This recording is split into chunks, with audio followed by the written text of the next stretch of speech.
మంచిది. దేవుని యొక్క వాక్యాన్ని ధ్యానం చేద్దాం. మానవునికి బాధలు ఉన్నాయి. ఎన్ని రకాలు? చాలా ఉన్నాయి. ఆ బాధలు పోవాలంటే మీరేం చేస్తారు? ప్రార్థన చేస్తారు. ప్రార్థన చేస్తే బాధలు పోతాయి అంటారా? ఏ ఎలాంటి బాధలైనా సరే, ఏ బాధలైనా సరే, ఎలాంటి బాధలైనా పోతాయి. అనారోగ్య బాధలైనా, ఆర్థిక బాధలైనా, ఇంటి బాధలైనా, ఏవైనా ప్రార్థన చేస్తే పోతాయి. ఏబు కలిగినటువంటి బాధల్ని సమస్త బాధలు అన్నాడు. అయితే ఏబు స్నేహితులు వచ్చారు ఏబుకు జరిగిన వాటిని చూడటానికి. వాళ్ళు వచ్చి ఏమి గ్రహించారు? ముగ్గురు వచ్చారు కదా ముందు. జోఫరు, బెల్దాదు, ఎలీఫజ్ వచ్చారు. ఎలీహు తర్వాత వచ్చాడు. వీళ్ళు ఏమి గ్రహించారు అనుకున్నారు? ఏం గ్రహించారు చెప్పండి రా.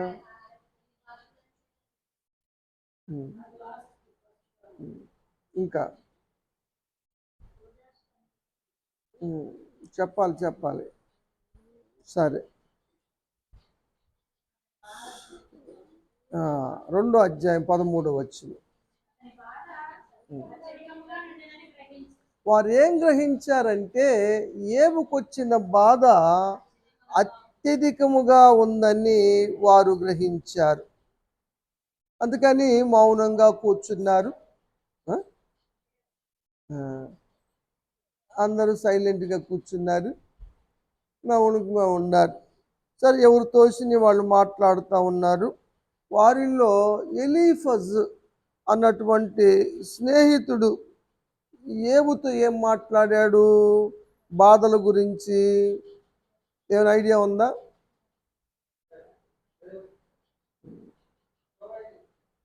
సరే, 5వ అధ్యాయము 19వ వచనం.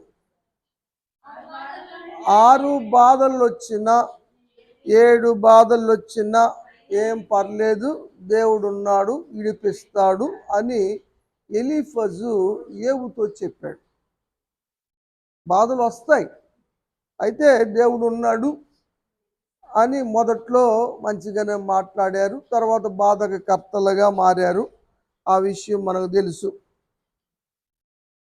ఏబు మాత్రం ప్రార్థన మానలేదు, యథార్థత మానలేదు, భక్తి జీవితాన్ని మానలేదు, ప్రార్థన చేసుకుంటానే ఉన్నాడు.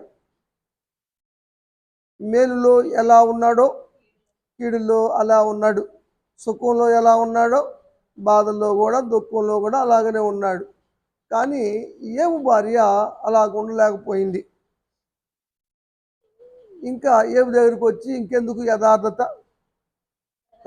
వదిలేసాయి, ఎందుకు దేవుణ్ణి దూషించాయి, చచ్చిపో అని మాట్లాడింది కదా.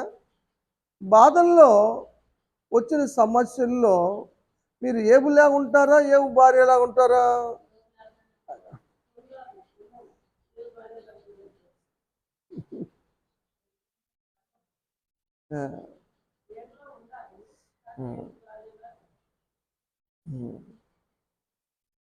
భార్యని మందలించాడు.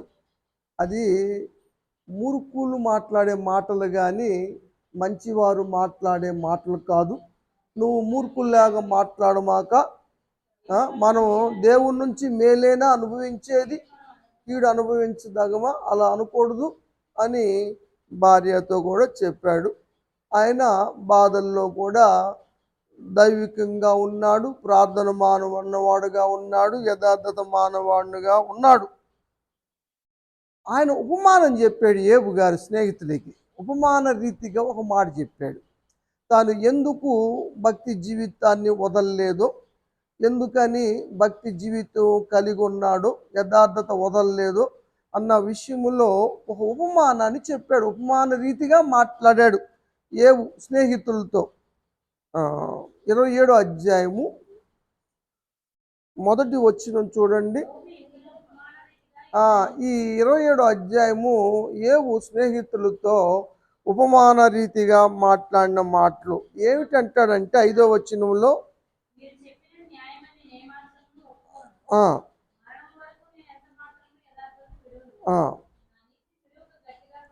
ఆ, నేను విడిచిపెట్టను, గట్టిగానే ఉంటా భక్తిలో. నా ప్రవర్తన విషయంలో నా హృదయం నిందించకూడదు. ఆ, ఆ. ఇంకొంచెం కిందకి చెప్పు చదువమ్మ. బాధ కలిగిందనుకో, ఇంకొంచెం పైన, దేవుడు కొట్టేస్తాడు ఒక సమయంలో. అప్పుడు ఆధారం ఏముంటుంది భక్తిహీనుడికి? ఇప్పుడు నేను కానీ భక్తి ఇడిచాను అనుకో, నా యథార్థత విడిచిపెట్టానుకో, నాకు ఆధారం ఏదిగా? ఆ, ఆ, ఎవరు ఇడిపించేది? ఎవరికి మొరపెడితేది? నేను ఎవరికి పెడతారు? ఇక ఆధారం ఉందా? అందుకని నేను చచ్చినా సరే యథార్థత వదిలిపెట్టను, భక్తి వదిలిపెట్టను. చదువమ్మ. ఒకవేళ బాధ వచ్చిందని తర్వాత వదిలిపెట్టి, భక్తి వదిలిపెట్టి తర్వాత అయ్యా ప్రభు అంటే మళ్ళీ వింటాడు దేవుడు? ఏ మొహం పెట్టుకొని? ఇది ఉపమాన రీతిగా ఏవు చెప్పాడనమాట. కాబట్టి మనం భక్తి, బాధలు వచ్చినా కష్టాలు వచ్చినా మనం దేవుల్లోనే ఉండాల. అంతేగాని బాధ వచ్చిందని దేవుని విడిచిపెట్టేస్తే తర్వాత నీకు ఆధారం ఎవరు? నీకు సహాయం చేసేది ఎవరు? నీ మొరైనేది ఎవరు? ఎవరు ఉండరు. అందుకని మనం చచ్చినా బతికినా, బాధ వచ్చినా బాధ రాకపోయినా క్రీస్తులోనే ఉండాల, నిలకడగా అది ఏ ఉద్దేశం. అందుకని దేవుడు ఏవు బాధలన్నిటిని తొలగించాడు, క్షేమస్థితిని కలుగు చేసినట్టుగా వాక్యంలో మనం చూస్తూ ఉన్నాం. అదేవిధంగా ఘోరమైన వ్యాధి బాధ కలుగు చేస్తుంది. బాధాకరమైన గాయాలు కూడా బాధ కలిగిస్తాయి, వ్యాధులు కూడా బాధ కలిగిస్తాయి. అయినా అధైర్యపడవలసిన అవసరం లేదు, ఎందుకంటే స్వస్థపరిచేవాడు దేవుడు. ఇక్కడ ఇర్మియా గ్రంథంలో ఒక మాట చూస్తాం, 30వ అధ్యాయంలో 12వ వచనం. దేవుడు చెప్పిన మాట, వ్యాధి ఎలాంటిది? ఘోరమైన వ్యాధి. గాయాలు ఎలాంటివి? బాధాకరమైనవి. కాబట్టి ఈ ఎలా పోతాయి? నీకోసం వేద్యమాడేవాడు లేడు, అంటే నీ తరపున ప్రార్థన చేసేవాళ్ళు లేరు, నీకు చేయదగ్గ మందు లేదు, ఈ మందువో లేదు, నేను పట్టించుకునేవాడు లేడు. ఇప్పుడు ఏది నీ పరిస్థితి? అయితే నువ్వు భక్తిగా ఉన్నావు కాబట్టి, కన్నీరు కార్చి ఏడుకున్నావు కాబట్టి నేను నీకు ఆరోగ్యం కలుగ చేస్తా, నీ గాయాలు నేను మాన్పుతా అని దేవుడు సెలవిచ్చాడు. కాబట్టి మందు లేకపోయినా దేవుడు మానపగలడు. ఏమ్మా, ఆ విషయాన్ని ఇక్కడ మనం చూస్తూ ఉన్నాం. దేవుడు అందుకనే వ్యాధి ఉందని, బాధ ఉందని, కాళ్ళు నొప్పులని, అదని ఇదని వంకలు చెప్పి ప్రార్థనలు మానటం అన్నది మంచి విధానం కాదు. దాని ద్వారా వారు చాలా నష్టపోతారు. మీరందరూ మానుతున్నారని చెప్పటం కాదు, కానీ మానేవాళ్ళు తప్పనిసరిగా స్కూల్కి వెళ్ళకోకుండా మాన్నా, కాలేజీకి వెళ్ళినప్పుడు మానితే పిల్లలు ఎంతగా సఫర్ అవుతున్నారో మనం కూడా అంతే సఫర్ అవుతాం. ఇందులో ఏమాత్రం భేదం లేదు, సత్యాన్ని గమనించాలి. ఆసారాజు ఉన్నాడు. ఆసారాజు గారు ఎన్ని సంవత్సరాలప్పుడు రాజు అయ్యాడు? యోధారాజు. ఆయన ఏ వయసులో రాజు అయ్యాడు? యూదులు చాలామంది 30 సంవత్సరాలప్పుడు రాజులు అయ్యారు, కానీ ఇతను 36వ సంవత్సరంలో రాజు అయ్యాడు. ఆసా గారు 36వ సంవత్సరంలో రాజ్యానికి వచ్చాడు, రాజు అయ్యాడు. 3 సంవత్సరాలు బాగా నమ్మకంగా ఉన్నాడు దేవుని పట్ల. తర్వాతే అతను సిరియా రాజైన బెన్హద్దాదు నమ్ముకోవటం, కప్పం కట్టడం, అటు ఇటు చెల్లర చేయటం చేస్తూ ఉన్నాడు. అందుకని 39వ సంవత్సరంలో దేవుడు జబ్బు పెట్టాడు పాదాల్లో. మీరు చూస్తానంటే 16వ అధ్యాయము మొదటి వచనం చూడు. 36వ సంవత్సరం ఆయన రాజ్యానికి వచ్చాడు ఆసా గారు. 12వ వచనం అంటే 39వ సంవత్సరం అంటే ఎన్ని సంవత్సరాలు గడిచింది? 3 సంవత్సరాలు గడిచినాయి. 3 సంవత్సరాలు గట్టిగానే ఉన్నాడు. బెన్హద్దాద్ దేవుడు నమ్ముకున్నాడు, బెన్హద్దాద్ నమ్మల. ఇప్పుడు నమ్మకం మారింది. దేవుడు 39వ సంవత్సరంలో పాదంలో జబ్బు పెట్టాడు. అయితే మరి ప్రార్థన చేయాలి కదా, ప్రార్థన చేయలే. విచారణ చేయాలి కదా, చేయలే. ప్రార్థన చేయకపోయినా పర్లేదు, వైద్యులు ఉన్నారు, రాజవైద్యులు ఉన్నారు, మంచి మంచి ఫేమస్ గల్ల వాళ్ళు ఉన్నారు అని వైద్యులు పట్టుకున్నాడు. వైద్యులు ఏం స్వస్థపరచగలిగారా? 40వ సంవత్సరంలో చనిపోయాడు. ఎంత చిన్న వయసులో ఆసారాజు చచ్చిపోయాడు. నష్టపోయాడు ప్రార్థన మాని, డాక్టర్లు నమ్మి. కాబట్టి ప్రార్థన మానటం అన్నది మంచి పద్ధతి కాదు. సరే, ఎవరికున్న సమస్యలు అనుకుంటాయి, కాదంటానికి అవకాశం లేదు. కానీ అవన్నీ దేవునికి తెలుసు. కారణాలుండి మానేశారా, కారణం లేకుండా మానేశారా అన్న విషయాలన్నీ దేవుడు తీర్పులోకి తెచ్చినప్పుడు అవన్నీ చూస్తాడు. ఇప్పుడు అదేం కాదు. కానీ ప్రార్థన మానటం అన్నది ఎవరి జీవితానికి కూడా మంచిది కాదు. సంసోను జీవితంలో కూడా బహు బాధపడ్డాడు. ఎవరి వల్ల? దెలీలా ద్వారా. ఆమె ప్రతిరోజు బాధిస్తూ ఉంటుంది. నీ బలం ఎక్కడ ఉందంటది. అది చెప్పాడు అనుకో, సంసోను చెప్పాడు అనుకో, అది చేస్తుంది. చేస్తే అది ఫెయిల్డ్ అయిపోతుంది. నువ్వు నాతో అబద్ధం ఆడావు, నన్ను నిజంగా ప్రేమించలేదు, ప్రేమ ఉంటే నిజం చెప్పేవాడు అని ఇచ్చిగిచ్చేస్తుంది. 16వ అధ్యాయము న్యాయాధిపతుల గ్రంథం 16వ వచనం. అనుదినము తన మాటల చేత బాధిస్తూ ఉంది, తొందర పెడతా ఉంది, బాధపడుతున్నాడు, ఇసిగిపోయాడు, సద్దామనిపించింది ఆయనకి. ప్రార్థన చేసుకోవచ్చుగా, ఆ కాడ నుంచి వెళ్ళిపోవచ్చుగా.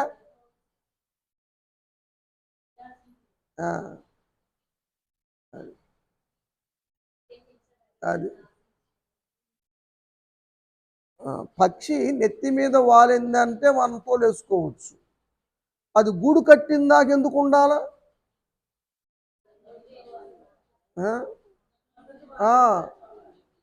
వాలంగా తోలుకున్నట్టు ఇది బాధ ఉండేది. ప్రార్థన చేయలే, సావటానికైనా కూడా ఇష్టపడ్డాడు. అందుకే నా కారణ జన్ముడుగా పుట్టింది. వాళ్ళమ్మ నాన్న పత్యాలు చేసి కని పెంచి పెద్ద చేసింది. అందుకోసమేనా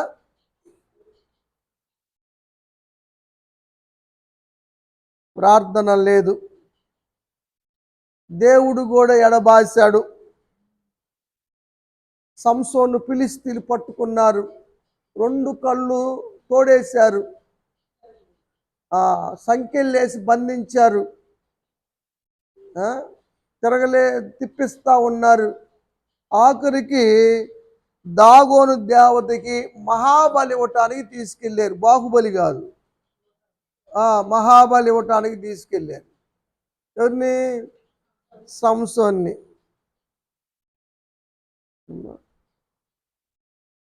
19వ వచనం చదవండి. పండుకోబెట్టింది,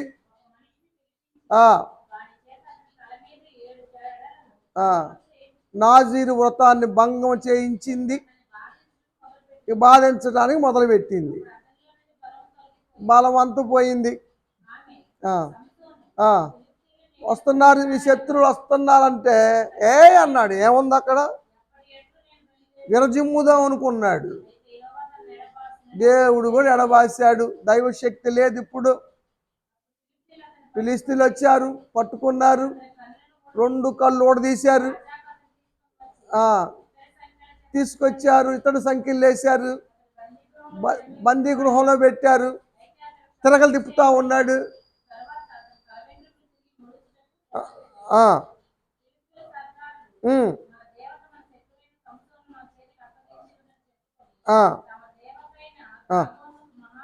అది మహాబలి, మహాబలి పండగ రాజమౌళి తీసింది కాదు, అది బాహుబలి. ఆ విధంగా చేయటానికి వచ్చారు. అప్పుడు ప్రార్థన గుర్తొచ్చింది. అదైనా ఏం ప్రార్థన చేశాడు తెలుసా? నా కళ్ళు 2 నిమిత్తం నేను పగ తీర్చుకోవాలి. నేను దేవుని పని చేయాలని ప్రార్థన చేయలా.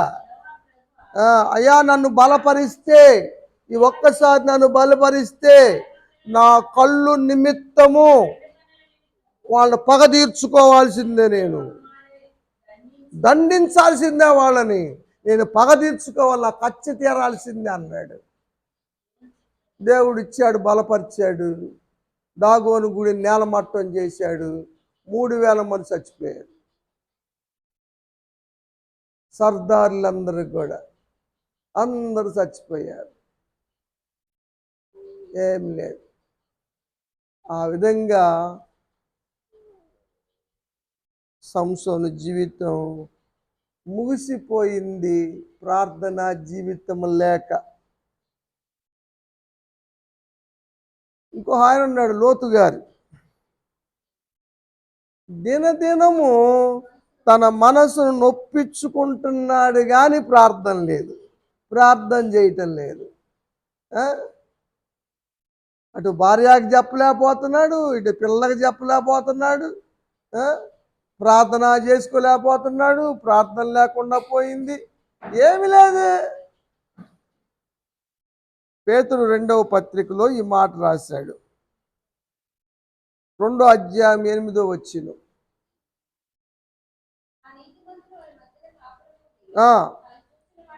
ఎందుకు అక్కడ ఉంటాం కాపురం? ఎందుకు వెళ్ళవలసిన వాడికి? వాళ్ళ క్రియలు చూస్తూ ఉన్నాడు. రోజు ప్రతిరోజు నొప్పించుకుంటున్నాడు కానీ ప్రభువులు మార్చని కానీ, అక్కడి నుంచి వస్తాం కానీ, ప్రార్థన చేయటం కానీ, తనతో పాటు అబ్రహాంతో పాటు ఉన్నప్పుడు బలిపీఠాలు కట్టి ప్రార్థన చేసేవాడు, అది చేయటం కానీ ఏం చేయలేదు. మరి లోతు ఏ విధంగా కాపాడబడ్డాడు? అబ్రహాం గారు ప్రార్థన చేశాడు, దేవుడు చెబితే మోషే గారు రాశాడు. అబ్రహాం గారిని దేవుడు జ్ఞాపకం చేసుకొని లోతు తప్పించాడని. 19వ అధ్యాయం ఆదికాండం 29వ వచనం.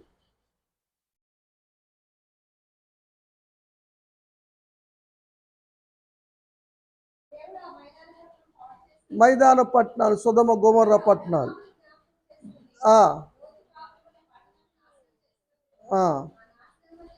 లోతును ఆయన ప్రార్థన చేశాడు కదా, నీతిమంతులు నశింపచేయొద్దయ్యా, 50 ముందుంటే కాపాడుతావా, 45, 40, 30, 20, 10 కాడికి వచ్చాడు కదా. అక్కడ ఉన్న 10 వరకే. ఆయన ఉద్దేశం ఏంటంటే లోతు భార్య, 2 కుమార్తెలు, 4. ఈలోపు వాడు ఎవరిని సంపాదించలేదంట. పోయినాక 8 సంవత్సరాలు ముట్టే అల్లుళ్ళు 2, ఇంకా పెళ్లి కాలేదులే, సంబంధాలు కూడా చూడలే. ఆ విధంగా ఉంది. లోతే అన్నాడు, నాకు అల్లుళ్ళకి చెప్పొచ్చాడు కదా, పట్టణం నశించిపోతూ ఉంది, మీరు రండి అంటే ఎగతాలు చేశారు వాళ్ళు. పెళ్ళిళ్ళు కాల, నాకు పెళ్ళిళ్ళు కాని 2 కుమార్తెలు ఉన్నారు, కావాలంటే వాళ్ళతో పొండి, నా ఇంటికి వచ్చిన వాళ్ళతో అలా చేయటం తప్పు అని. అరే నువ్వు ఎక్కడి నుంచి వచ్చారు, ఏ ఊరి నుంచి వచ్చారు, మా మధ్యకి వచ్చి మాకు రీతులు చెప్తారు నువ్వు అన్నారు కదా పట్టణస్థులు. కాబట్టి ప్రార్థన జీవితం లేక లోతు కుటుంబం పాడైపోయింది. ప్రార్థనలు మానొద్దండి. వాళ్ళని చిన్నటికి జలుబు చేసిందని, దగ్గు వచ్చిందని, వర్షం మబ్బు కట్టిందని కాళ్ళు నొప్పులు ఉన్నాయని చిన్న చిన్నాటికే ప్రార్థనలు మానేస్తే నష్టపోతారు మీరే. నిజం, అబద్ధం కాదు. వాక్యంలో చూడండి, భక్తులు చరిత్ర చూడండి, ఎవరు ప్రార్థన లోపం వల్ల ఎన్ని ఇబ్బందులు పడ్డారో యేసు ప్రభువు చెప్పారు. మత్తయి సువార్త 6వ అధ్యాయంలో 13వ వచనంలో ఒక మాట చదువుదాం. 6:13. శోధనలు వస్తాయి కాబట్టి శోధనలోకి తేక దుష్టుల నుంచి తప్పించమని ప్రార్థన చేసుకోవాలి.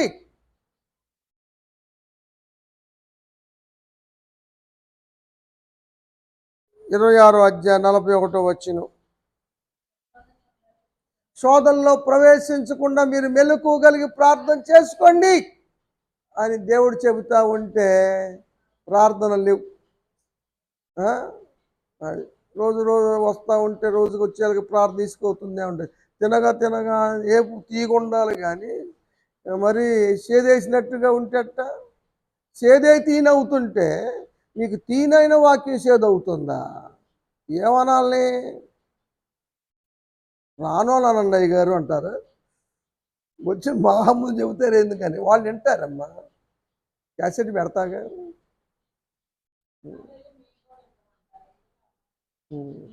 ఎన్ని అందరం వాస్తవమే కదా. మరి నేను చెప్పకపోతే ఎవరు చెబుతారు?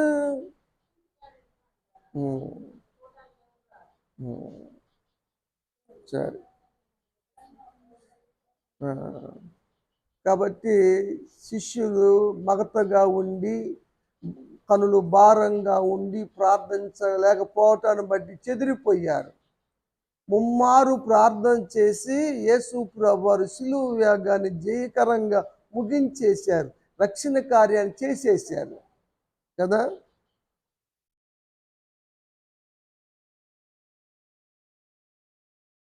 యేసు ప్రభువారిలో ఏం మాదిరి తీసుకుంటున్నాం? మనం చెప్పాను, పౌలు గారు నేను క్రీస్తును పోలి నడుచుకున్నాను, మీరు ఆత్మీయ బిడ్డలను పోలు నడుచుకోండి అన్నాడు కదా. మీరు ఎవరిని పోలిన, ఏ భక్తుల్ని పోలి నడుచుకుంటున్నారంటారు? పౌలు గారి జీవితంలో కొరింథీ పత్రిక 11వ అధ్యాయము 23వ వచనం చూడండి. 2 పత్రిక చూడు.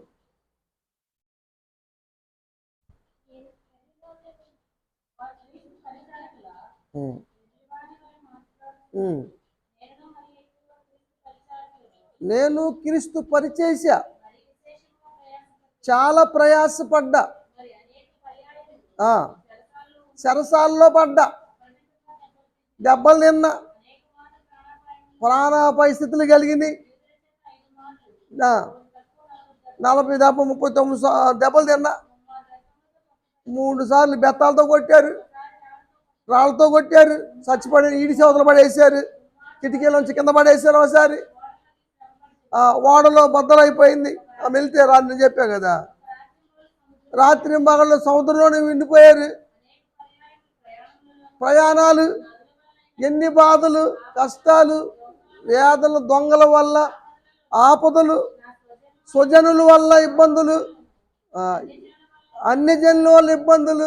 ఎన్ని చెప్పాలి? ఇంకెన్నోనని చెప్పాలి నాకు. జాగారాలు చేశా, తినటానికి లేకుండా, ఆకలి దప్పులతో అలమటించిన రోజులు ఉన్నాయి, ఉపవాసాలు ఉన్నాయి, ఇంకేం చెప్పాలి? చాలా ఉన్నాయి. అయినా కూడా ప్రార్థన మానలేదే. ఇంత చేసిన నాకే అది నన్ను నలగొట్టడానికి ఓ సాతాను దూతగా ఒక ముళ్ళు ఉంచాడు. ఏంటి ప్రభువా అని అడిగా.